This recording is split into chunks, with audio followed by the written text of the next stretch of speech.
Je n'ai jamais cru au Bigfoot jusqu'à ce que j'en rencontre un face à face. Ce que je m'apprête à vous raconter s'est passé il y a 3 ans, et j'en rêve encore, me réveillant en sueur froide. Mon nom n'a pas d'importance, mais ce qui compte, c'est que je suis garde forestier avec 15 ans d'expérience dans la gestion de la faune sauvage. J'ai eu affaire à des ours, des pumas, des loups et à tous les animaux dangereux que vous pouvez imaginer. Rien ne m'aurait préparé à ce que j'ai trouvé dans ces bois. Tout a commencé par un appel téléphonique un mardi matin fin septembre. Les feuilles commençaient à peine à changer de couleur et j'attendais avec impatience ce qui aurait dû être une saison tranquille avant l'arrivée de l'hiver. Mon superviseur a appelé vers 7 heures du matin, ce qui était inhabituel car il n'arrivait généralement au bureau qu'à 9 heures. Sa voix sonnait différemment, tendue d'une manière que je n'avais jamais entendue auparavant. Il m'a dit qu'on avait besoin de moi pour une mission spéciale, quelque chose de classifié qui paierait 3 fois mon tarif habituel. 3 fois. Cela aurait dû être mon premier signal d'alarme, mais j'avais désespérément besoin d'argent. Ma camionnette était tombée en panne la semaine précédente et les factures de réparation grignotaient mes économies. Ma fille allait commencer l'université l'année suivante et chaque dollar supplémentaire comptait. Le superviseur n'a pas voulu me donner de détails par téléphone, me disant seulement de le retrouver à la station des gardes forestiers le lendemain à 6 heures du matin. Lorsque j'ai insisté pour avoir plus d'informations, il est resté silencieux un moment avant de dire que cela concernait une situation d'animal dangereux nécessitant du personnel expérimenté. Il a souligné que la discrétion était absolument essentielle et que je ne devais discuter de la mission avec personne, pas même avec ma femme. Cette nuit-là, j'ai à peine dormi. Quelque chose dans toute cette conversation me semblait étrange, mais je n'arrivais pas à identifier exactement ce qui me tracassait. Je me disais que c'était probablement juste un ours problématique ou un puma qui avait attaqué du bétail ou menacé des randonneurs. Peut-être que le propriétaire terrien était quelqu'un d'important qui voulait que la situation soit traitée discrètement. Je suis arrivé à la station des gardes forestiers juste avant 6 heures et j'ai trouvé un pick-up noir qui m'attendait sur le parking. 3 autres gars étaient déjà assis dans la benne du pick-up et je pouvais voir leur souffle dans l'air froid du matin. J'ai reconnu 2 d'entre eux comme des gardes forestiers de districts voisins. C'étaient tous les 2 des gars solides et expérimentés avec qui j'avais déjà travaillé. Le 3e homme, je ne l'avais jamais vu, mais il avait l'air buriné de quelqu'un qui passait du temps dehors. Nous nous sommes tous installés dans la benne du pick-up sans beaucoup de conversation. Nous semblions tous tendus, ce qui renforçait ma supposition que nous avions affaire à une sorte de situation grave avec la faune sauvage. Les 2 gardes forestiers que je connaissais m'ont fait un signe de tête, mais personne n'était d'humeur à parler. Nous avons rangé notre équipement et nous nous sommes installés pour ce qui semblait être un long trajet.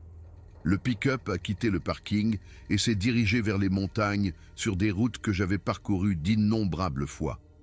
Mais après environ 20 minutes, nous avons tourné sur un chemin forestier où je n'étais jamais allé auparavant. Le chemin était rude, à peine plus que 2 traces de pneus à travers les arbres, et nous avons rebondi dans la benne pendant que le conducteur naviguait autour des rochers et des branches tombées. Environ 40 minutes après le début du trajet, l'un des types sur le siège passager avant s'est retourné pour nous regarder. Il portait un costume d'affaires, ce qui m'a semblé complètement déplacé pour l'endroit où nous étions censés aller.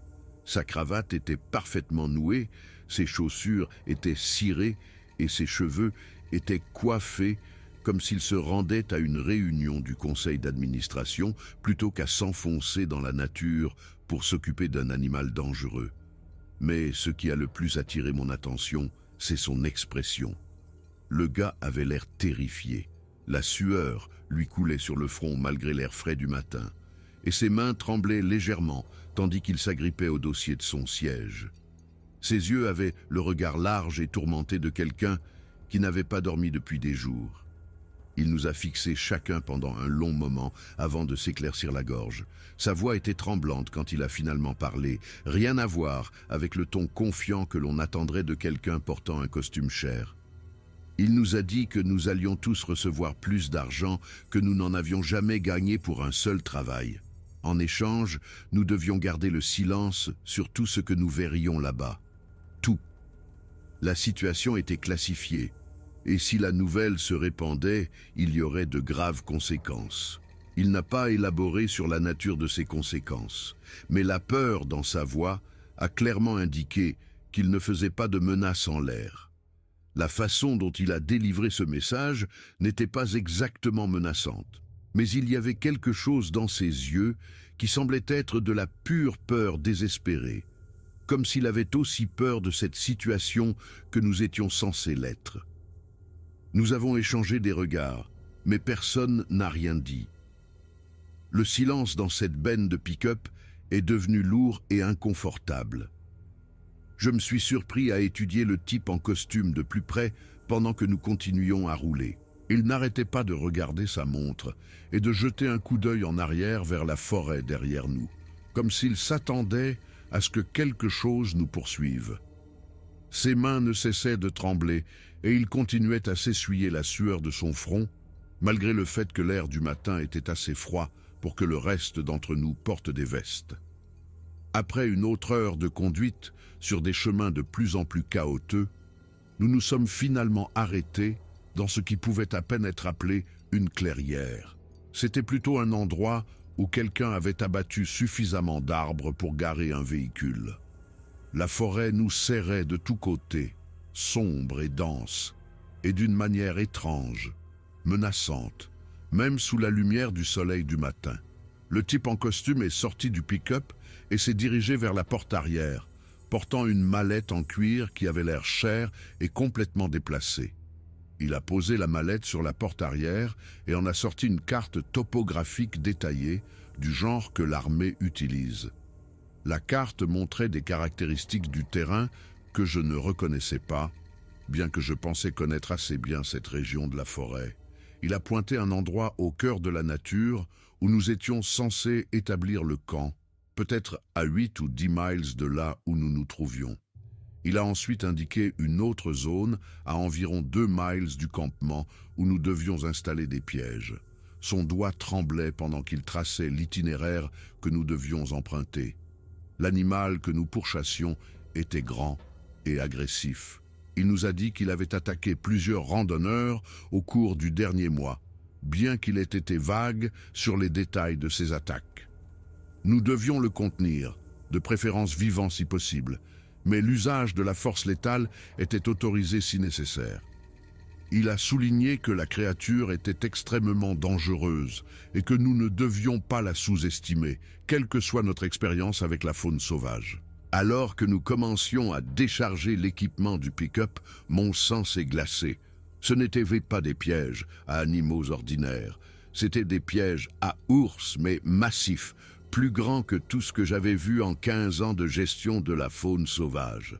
Chaque piège mesurait facilement 3 pieds de large avec des mâchoires en acier qui semblaient capables de fendre un poteau téléphonique en deux. Les dents étaient perversément aiguisées et mesuraient près de 6 pouces de long. L'un des autres gardes forestiers a sifflé bas en soulevant l'un des pièges. La chose devait peser au moins 100 livres, peut-être plus. Les chaînes attachées à chaque piège étaient tout aussi impressionnantes. Des maillons en acier robuste qui semblaient appartenir à l'ancre d'un bateau plutôt qu'à un piège à animaux. « Qu'est-ce que nous chassions exactement ?» a demandé l'un des autres gardes forestiers. Il regardait les pièges massifs avec le même sentiment de malaise que celui que j'avais dans l'estomac. Ces choses étaient conçues pour attraper quelque chose d'énorme, quelque chose de beaucoup plus grand que n'importe quel ours que j'avais rencontré. Le type en costume a hésité un long moment et j'ai pu voir qu'il choisissait ses mots avec soin. L'animal n'était pas identifié, a-t-il finalement dit. Extrêmement grand, très dangereux, et il terrorisait les randonneurs depuis des semaines. C'était tout ce que nous avions besoin de savoir. Il a évité nos regards en le disant, et j'ai pu voir la sueur se former à nouveau sur son front, malgré l'air frais du matin. Aucun d'entre nous n'était stupide. Nous savions que quelque chose n'allait pas dans toute cette situation, mais l'argent était trop bon pour être refusé, et nous avions tous nos propres raisons de vouloir cet argent. Alors nous avons chargé ces pièges massifs dans nos sacs à dos avec l'équipement de camping, et nous avons commencé à marcher dans la forêt. Le type en costume est resté près du pick-up, nous regardant disparaître entre les arbres. La dernière chose que j'ai vue de lui, c'est son visage pâle et en sueur, regardant nerveusement la forêt, comme s'il s'attendait à ce que quelque chose sorte et le happe. La marche jusqu'à notre site désigné a été brutale. Ces pièges étaient incroyablement lourds et le terrain était accidenté. Nous avons passé les premières heures sans parler beaucoup, tous concentrés sur la navigation dans la végétation dense et sur le fait de ne pas nous tordre la cheville sur le sol inégal. Mais à mesure que nous nous enfoncions dans la forêt, j'ai commencé à remarquer des choses qui n'allaient pas. Les sons normaux de la forêt, les oiseaux qui chantent, les écureuils qui courent, les branches qui craquent, tout est devenu étrangement silencieux. C'était comme si la forêt elle-même retenait son souffle. L'un des gardes forestiers que je connaissais, un type nommé Derek, qui travaillait dans ces montagnes depuis près de 2 décennies, s'est arrêté brusquement et a levé la main pour nous signaler de nous arrêter. Il regardait quelque chose par terre, son visage avait perdu toute couleur. Nous nous sommes approchés pour voir ce qu'il avait trouvé. C'était une empreinte, mais pas comme n'importe quelle empreinte que j'avais jamais vue auparavant. La chose mesurait au moins 18 pouces de long et 8 pouces de large. Elle avait 5 doigts bien définis, presque comme une empreinte humaine, mais énormément agrandie. La profondeur de l'empreinte dans le sol de la forêt suggérait que quoi que ce soit qu'il avait fait pesait bien plus qu'un humain. Derek s'est agenouillé près de l'empreinte. Sa main tremblait tandis qu'il en traçait le contour. « Il travaille dans ces montagnes depuis 19 ans, a-t-il dit doucement. Il n'a jamais rien vu de tel. Jamais. Les 2 autres gars de notre groupe se sont approchés et j'ai pu voir leurs expressions passer de la curiosité à quelque chose qui ressemblait à de la peur. Le 3e type, celui que je ne connaissais pas, a sorti son téléphone et a essayé de prendre une photo, mais Derek lui a arraché le téléphone des mains. « Pas de photo !» a-t-il dit brusquement. « Tu n'as pas entendu ce qu'a dit le type en costume, c'est classifié. » J'ai regardé autour de la zone environnante et j'ai trouvé d'autres empreintes, toutes se dirigeant plus profondément vers la zone où nous étions censés établir notre camp. Quoi que ce soit qui ait fait ces empreintes, c'était bipède et marchait droit comme un humain. Mais la taille suggérait quelque chose de nettement plus grand et plus lourd que n'importe quel homme. Nous avons échangé des regards nerveux, mais personne n'a suggéré de faire demi-tour. Nous avions tous trop désespérément besoin de l'argent, alors nous avons continué à marcher, maintenant beaucoup plus alertes et nerveux qu'auparavant. La forêt autour de nous semblait devenir plus sombre et plus dense à mesure que nous avancions.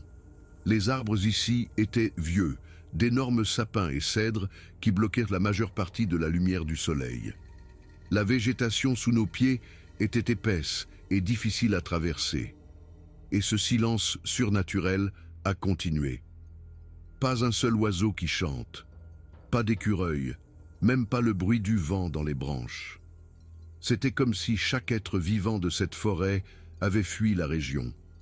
Il nous a fallu près de 4 heures pour atteindre le site du campement désigné, une petite clairière près d'un ruisseau rapide. L'endroit était assez grand pour nos tentes, mais était entouré de tous côtés par une forêt dense. Pendant que nous montions le camp, je ne pouvais pas me débarrasser de la sensation d'être observé. Mes yeux étaient constamment attirés vers les arbres environnants, m'attendant à voir quelque chose bouger dans l'ombre. Mais chaque fois que je regardais directement un endroit, il n'y avait rien. Au moment où nous avons terminé de monter le camp, le soleil commençait à se coucher. Nous avons décidé d'attendre le lendemain matin pour installer les pièges. Personne ne voulait s'aventurer plus loin dans la forêt à l'approche de la nuit. Nous avons fait un feu de camp et avons essayé de préparer quelque chose à manger, mais personne n'avait beaucoup d'appétit. La conversation était forcée et se noyait dans des silences gênants. Derek a finalement brisé le silence en disant ce que nous pensions tous. Nous chassons le Bigfoot, n'est-ce pas? C'est ça tout ça. C'est pourquoi les pièges massifs. C'est pourquoi le secret. C'est pourquoi on nous paie autant. Personne n'a répondu immédiatement, mais j'ai pu voir sur leur visage qu'ils étaient tous arrivés à la même conclusion. Le troisième type, celui que je ne connaissais pas, a dit que c'était ridicule. Le Bigfoot n'était pas réel, juste des légendes et des histoires inventées par des randonneurs ivres qui ne savaient pas distinguer un ours d'un homme. Mais sa voix manquait de conviction. Nous avions tous vu ces empreintes. Nous avions tous ressenti cette sensation surnaturelle d'être observés. Et nous avions tous vu la peur sincère dans les yeux du type en costume. L'autre garde forestier que je connaissais, un type nommé James qui avait la réputation d'être pragmatique et sans chichi, a sorti son fusil et a commencé à le vérifier. Il a méthodiquement vérifié la culasse, s'est assuré que le chargeur était plein, a vérifié la lunette. Il n'a rien dit, mais ses actions ont clairement indiqué ce qu'il pensait. Quoi que nous chassions, il serait préparé.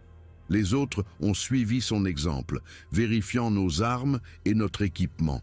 Nous avions tous apporté des fusils, des armes de gros calibre, qui pouvaient abattre un élan ou un ours grizzly.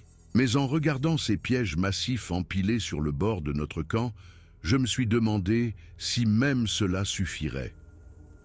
La nuit est tombée rapidement dans cette forêt profonde. Le feu a apporté un certain réconfort, mais sa lumière n'allait que jusqu'à un certain point avant d'être engloutie par l'obscurité environnante. Nous avons décidé de faire des tours de garde pendant la nuit. 2 personnes éveillées à la fois pendant que les autres essayaient de dormir. J'ai pris la première garde avec Derek. Nous nous sommes assis près du feu, les fusils croisés sur les genoux, regardant dans l'obscurité au-delà de notre cercle de lumière. Pendant la première heure, rien ne s'est passé. Juste le crépitement du feu et le bruit occasionnel du ruisseau qui coulait à proximité. Mais ensuite, vers 22 heures, nous avons entendu quelque chose qui m'a glacé le sang. C'était un hurlement, mais différent de tout ce que j'avais jamais entendu auparavant. Profond, résonnant, presque humain, mais pas tout à fait. Il semblait venir de très loin, faisant écho à travers les montagnes. Le son m'a donné des frissons dans tout le dos. Derek s'est levé, son fusil levé, regardant dans la direction d'où venait le son. « Qu'est-ce que c'était que ça ?» a-t-il murmuré. J'ai secoué la tête, je n'en avais aucune idée. Ce n'était pas un loup, ce n'était pas un ours, ce n'était pas un puma, ce n'était rien de ce que ma formation sur la faune sauvage m'avait appris. Les 2 autres gars sont sortis de leur tente, réveillés par le son. Nous sommes tous restés là, armes à la main, à écouter. Le hurlement est revenu, cette fois il semblait plus proche. Et puis encore, d'une direction différente, et puis encore, d'un autre endroit. Nous étions encerclés. Nous pouvions entendre des mouvements dans la forêt maintenant, des branches qui craquaient, des pas lourds. Mais nous ne pouvions rien voir au-delà du cercle de lumière de notre feu de camp. Les sons se déplaçaient autour de nous dans l'obscurité, ne s'approchant jamais trop de la lumière, mais indiquant clairement que quoi que ce soit là dehors savait exactement où nous étions. James a murmuré que nous devrions tirer en l'air pour les effrayer. Mais Derek a secoué la tête. S'ils voulaient nous attaquer, ils l'auraient déjà fait. Ils enquêtent, ils essaient de comprendre ce que nous sommes. Si nous commençons à tirer, nous pourrions provoquer exactement ce qu'ils nous ont dit d'éviter. Alors, nous avons attendu, chaque nerf tendu, à écouter ces mouvements dans l'obscurité. Les sons ont continué pendant des heures, parfois plus près, parfois plus loin, mais ne se sont jamais complètement arrêtés. Il était clair que nous étions observés, étudiés. Quoi que ce soit là dehors, c'était intelligent. Ils nous évaluaient, apprenaient à nous connaître avant de décider quoi faire. Quand l'aube est finalement arrivée, les sons se sont arrêtés. Alors que la lumière filtrait à travers les arbres, la forêt est redevenue silencieuse. Nous étions tous épuisés par la peur et le manque de sommeil, mais personne n'a suggéré d'abandonner la mission. L'argent était trop bon, et d'une certaine manière, maintenant que nous savions que ces choses étaient réelles, Nous devions aller jusqu'au bout. Après un petit déjeuner rapide, nous avons commencé à installer les pièges. Nous avons travaillé en binôme, ne laissant jamais personne s'éloigner seul du campement. Les endroits que le type en costume avait marqués sur la carte étaient tous près de sentiers de gibier ou de points d'eau, des endroits où ces créatures seraient susceptibles de passer. Installer chaque piège a pris près d'1 heure. Nous avons dû les creuser dans le sol, les couvrir de végétation, sécuriser les chaînes à des arbres épais. Le travail était épuisant et nous jetions constamment un coup d'œil par-dessus nos épaules, nous attendant à voir quelque chose émerger de la forêt. Nous étions en train d'installer le 4e piège quand James a remarqué quelque chose d'étrange. Il y avait des arbres à proximité dont l'écorce avait été arrachée à une hauteur d'environ 8 ou 9 pieds du sol. Les marques semblaient avoir été faites par des mains, des griffes ou des doigts grattant l'écorce. Et elles étaient fraîches, probablement pas plus d'1 ou 2 jours. Derek a examiné les marques de près. « Quoi que ce soit qui a fait ça, dit-il doucement, il est grand, très grand. Et il l'a fait récemment. Il pourrait nous observer en ce moment même. » Nous avons regardé nerveusement autour de nous, mais la forêt était silencieuse et immobile. Il n'y avait aucun signe de mouvement, aucun son. Mais le sentiment d'être observé était plus fort que jamais. Nous avons terminé d'installer les 6 pièges vers midi et sommes retournés au camp. Le plan était d'attendre, de laisser les pièges faire leur travail. Si nous attrapions quelque chose, le type en costume nous avait donné un numéro de téléphone satellite à appeler. Une équipe viendrait pour s'occuper de ce que nous avions capturé. Notre seule tâche était de sécuriser la zone jusqu'à leur arrivée. Cette nuit-là a été encore pire que la première. Les hurlements ont commencé à peine la nuit tombée, plus forts et plus fréquents qu'auparavant. Nous pouvions entendre plusieurs voix maintenant. Au moins 3 ou 4 créatures différentes, communiquant entre elles. C'était comme s'ils communiquaient, se coordonnaient. Les bruits de mouvement dans la forêt sont devenus plus audacieux. Quoi que ce soit là dehors, ils se rapprochaient de notre camp, testant nos limites. Nous avons vu des ombres bouger juste au-delà de la portée de notre feu de camp, de grandes formes se déplaçant avec un but. À un moment donné, quelque chose a lancé une pierre de la taille d'une balle de baseball directement vers notre camp. Elle a sifflé à côté de la tête de Derek et a frappé l'un de nos sacs avec un bruit sourd et fort. Le message était clair. Il savait exactement où nous étions et il pouvait nous attaquer s'il le voulait. James voulait tirer, mais Derek l'a arrêté à nouveau.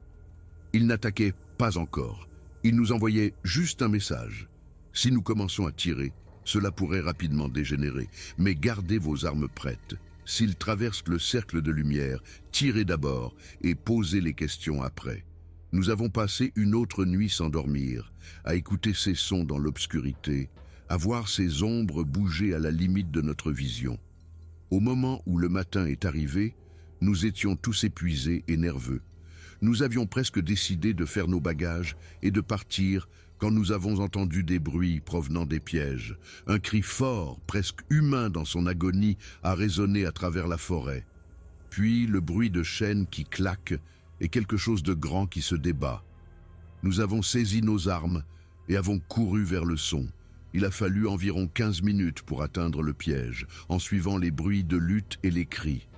Ce que nous avons trouvé à notre arrivée me hante encore. La créature dans le piège était énorme, au moins 8 pieds de haut, même partiellement pliée par la douleur. Elle était recouverte de poils bruns roux foncé, densément emmêlés autour de son corps. Mais les mains étaient presque humaines. Grande et puissante, oui, mais avec des doigts clairement définis et un pouce opposable. Le piège avait attrapé sa jambe gauche, et je pouvais voir du sang tremper le pelage autour de l'acier mordant. Mais ce qui m'a le plus choqué, c'est son visage. Ce n'était pas comme un singe, c'était plus humain que cela, avec un front large, des yeux profonds qui montraient de l'intelligence et de la douleur, un nez qui n'était pas tout à fait humain, mais pas non plus tout à fait simiesque. La bouche était ouverte dans une agonie, montrant de grandes dents, certaines plates comme celles des humains, d'autres plus pointues. Quand elle nous a vus, Ses yeux se sont concentrés sur nous avec une intensité qui m'a fait reculer. Ce n'était pas le regard d'un animal piégé. C'était le regard de quelqu'un, une personne, qui comprenait que nous avions fait cela délibérément. Et dans ce regard, j'ai vu de la fureur, de la douleur, de la peur et quelque chose d'autre, du calcul. Cette chose nous évaluait comme des menaces, considérant ses options. Derek a levé le téléphone satellite pour appeler l'équipe d'extraction. Mais avant qu'il ne puisse composer, nous avons entendu d'autres bruits venant de la forêt. Les hurlements étaient revenus, mais cette fois, ils étaient différents, urgents, en colère. Et ils venaient de plusieurs directions, se rapprochant rapidement. La créature dans le piège a répondu avec son propre hurlement. Un son qui m'a traversé la poitrine par sa puissance. C'était un appel à l'aide. Elle appelait sa famille. « Ils arrivent », a dit James, sa voix tendue par la peur. « Il faut bouger, maintenant ». Mais avant que nous puissions nous replier vers le camp, ils ont surgi de la forêt. Au moins 4 d'entre eux, peut-être 5. Massifs, poilus, se déplaçant avec une vitesse qui semblait impossible pour des créatures de leur taille.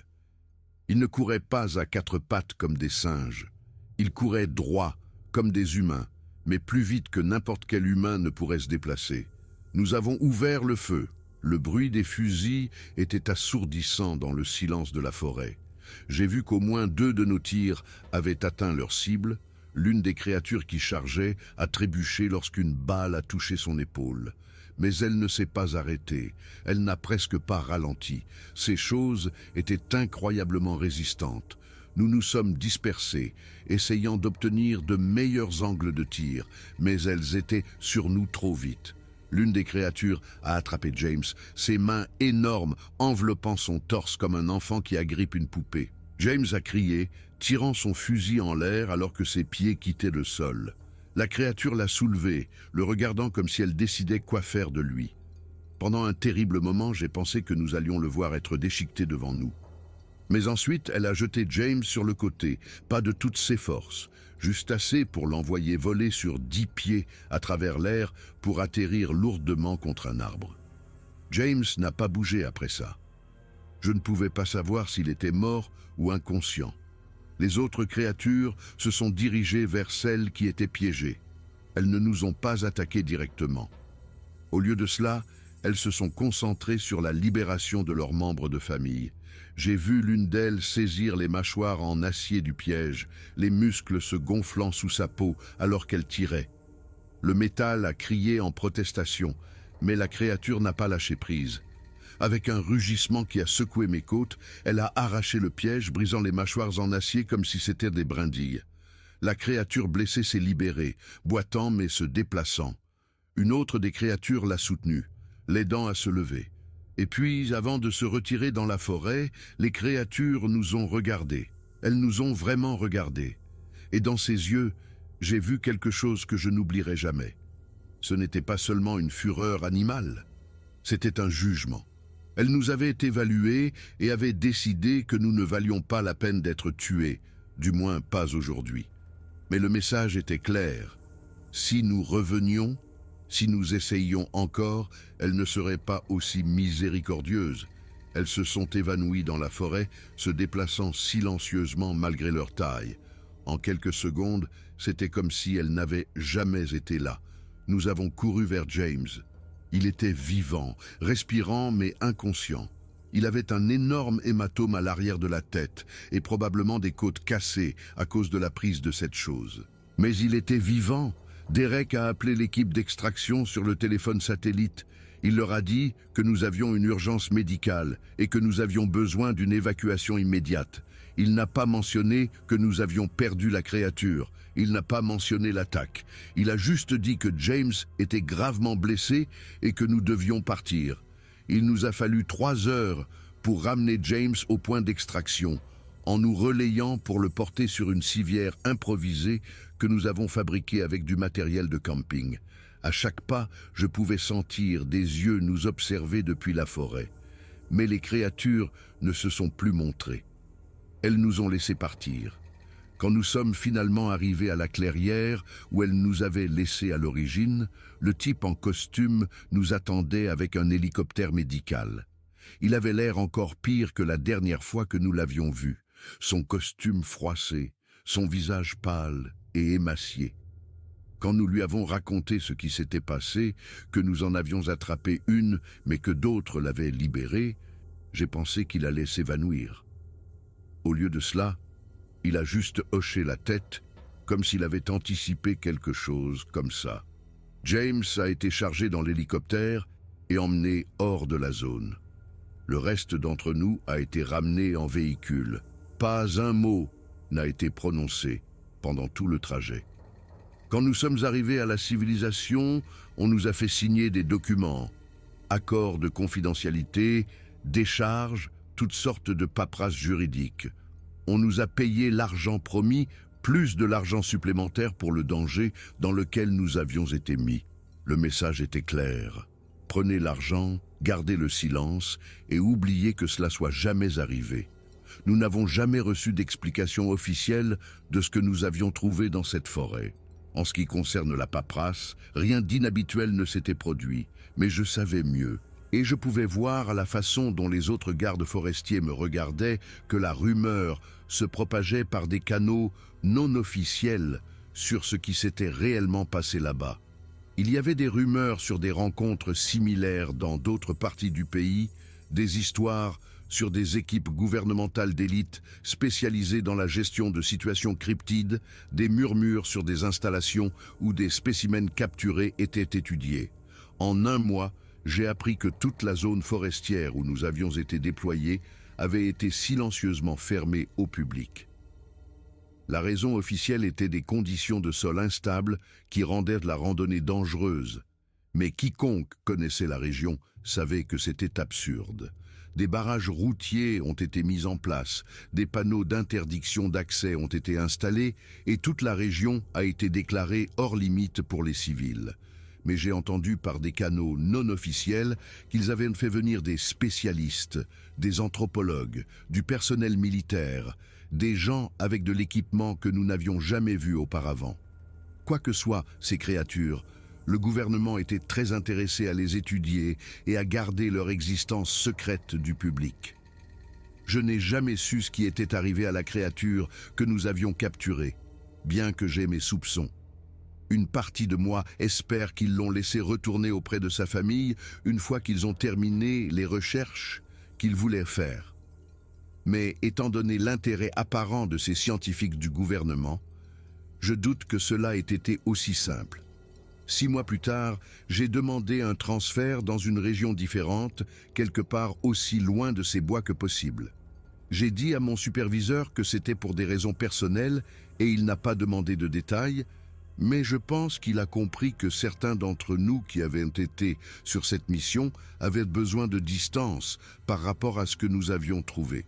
Même maintenant, 3 ans plus tard, je ne peux toujours pas complètement assimiler ce que j'ai vécu dans cette forêt.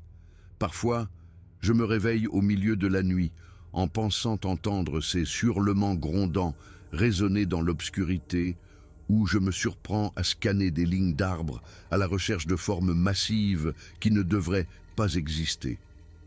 J'ai entendu des rumeurs d'autres gardes forestiers sur des rencontres similaires dans différentes parties du pays.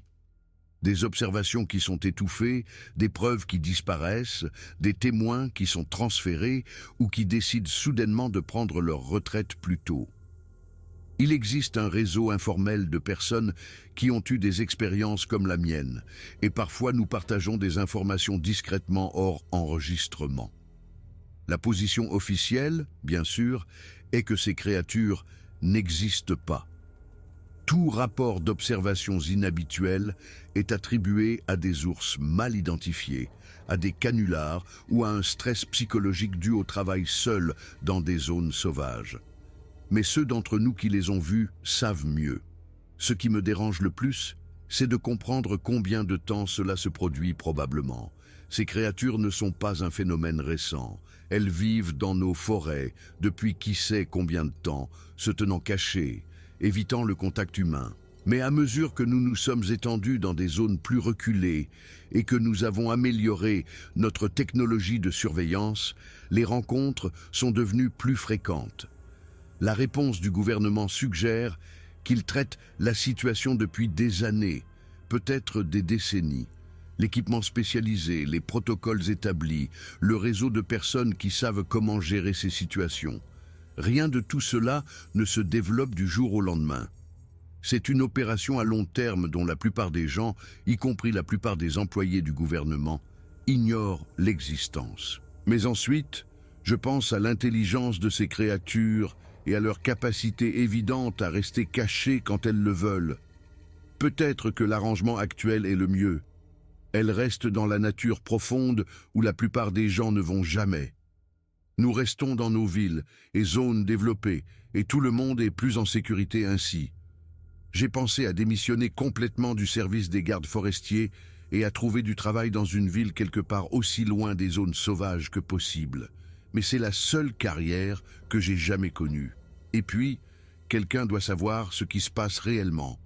Quelqu'un doit être à l'affût de signes que ces créatures étendent leur territoire ou deviennent plus agressives envers les humains, car c'est ce qui me préoccupe le plus dans toute cette expérience.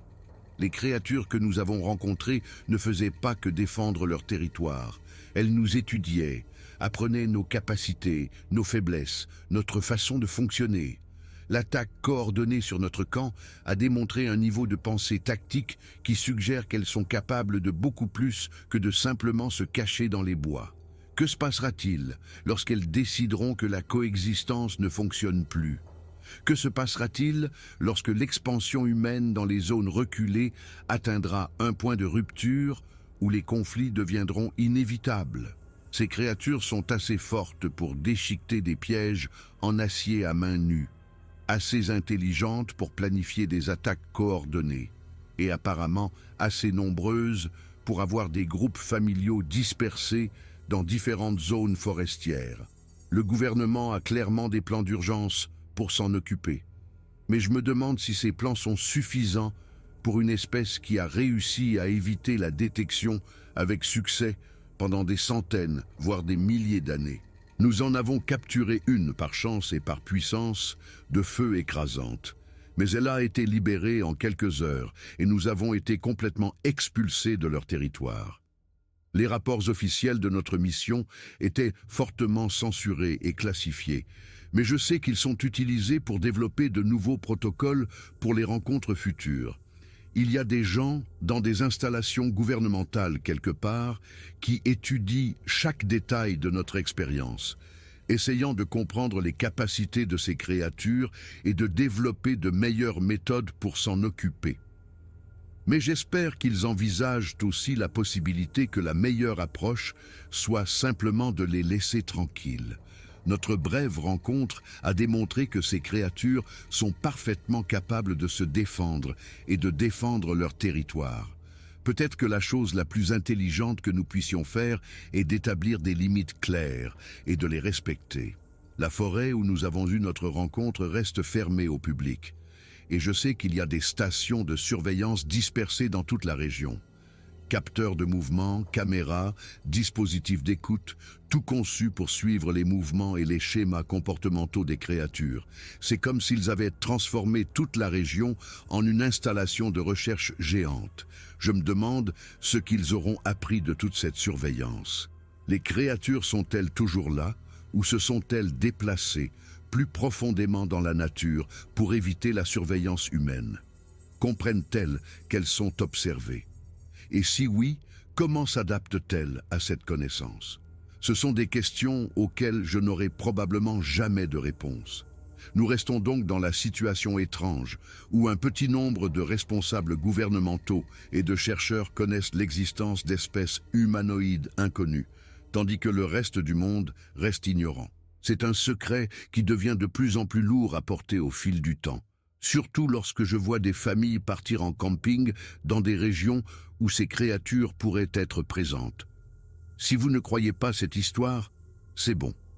J'espère que vous n'aurez jamais à découvrir par vous-même si je dis la vérité ou non. Mais si jamais vous vous retrouvez au cœur de la nature et que vous avez cette sensation que quelque chose vous observe, faites confiance à cet instinct.